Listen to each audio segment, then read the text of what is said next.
পৃথিবীটা বড্ড ভয়ঙ্কর। প্রিয় বন্ধুরা, আমরা এমন এক সময় বাস করছি যখন মনে হচ্ছে পুরো পৃথিবীটা যেন এক বিশাল পরিবর্তনের মধ্য দিয়ে যাচ্ছে।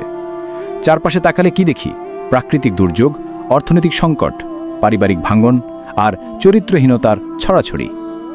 আজকের আলোচনাটি আপনাকে ভয় দেখানোর জন্য নয়, বরং ঘুম ভাঙানোর জন্য। আজ আমরা শুনব সামনের দিনগুলোতে আমাদের জন্য কি অপেক্ষা করছে এবং এই ভয়াবহ সময়ে আমাদের করণীয় কি।